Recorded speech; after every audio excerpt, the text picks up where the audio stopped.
నిర్ణయం తీసుకొని ప్రభుత్వం ఒక అఫీషియల్ డాక్యుమెంట్ ఇచ్చినాం. రాష్ట్రంలోని కాంగ్రెస్ ప్రభుత్వం ప్రజలకు అరచేతిలో వైకుంఠం చూపిస్తుందని కిషన్ రెడ్డి ఆరోపించారు. నిజామాబాద్ జిల్లా కేంద్రంలోని బీజేపీ కార్యాలయంలో నిర్వహించిన విలేకరుల సమావేశంలో ఆయన మాట్లాడారు.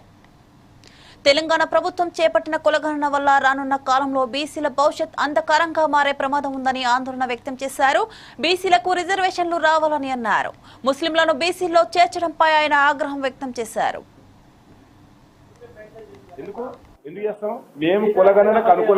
మేము కులగణనకు అనుకూలంగా ఉన్నాము. ఒకటి, కులగణనకు భారతీయ జనతా పార్టీ వ్యతిరేకం కాదు. బీసీ రిజర్వేషన్ పెంచే విషయంలో వ్యతిరేకత కాదు.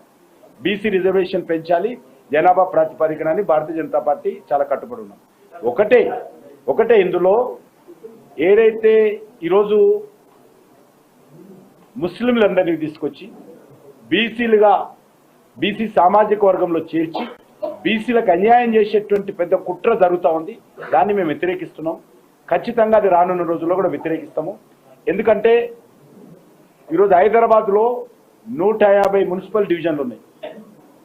అందులో 50 డివిజన్లు బీసీల కోసం రిజర్వ్ చేశారు.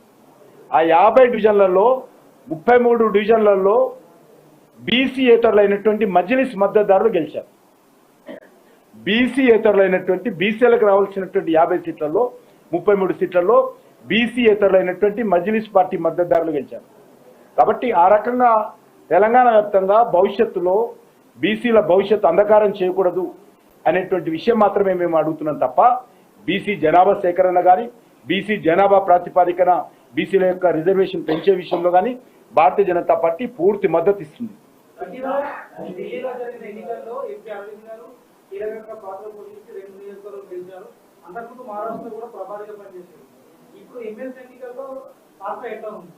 వారు కీలక పాత్ర పోషిస్తారు ఇప్పుడు కూడా.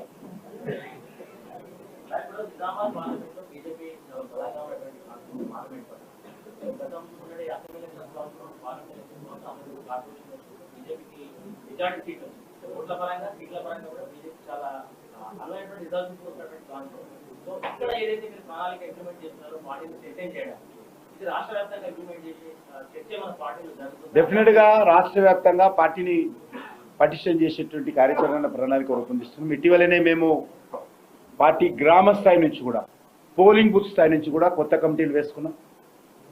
మండల కమిటీలు మండల అధ్యక్షులుగా నియామకం జరిగింది. పూర్తి స్థాయి కమిటీలు ఇప్పుడు వేసుకుంటాం. జిల్లా అధ్యక్షుల నియామకం అండర్ ప్రాసెస్లో ఉంది. కొన్ని పూర్తయినాయి. మేము ఇప్పుడు గత పార్లమెంట్ ఎన్నికలు అయిన తర్వాత ఈ 7 నెలలుగా సంస్థాగత విషయంలోనే దృష్టి పెట్టాము. ఈ యొక్క శాసన మండలి ఎన్నికల తర్వాత ఒక నెల రోజుల లోపల మా సంస్థాగత పర్వం పూర్తవుతుంది.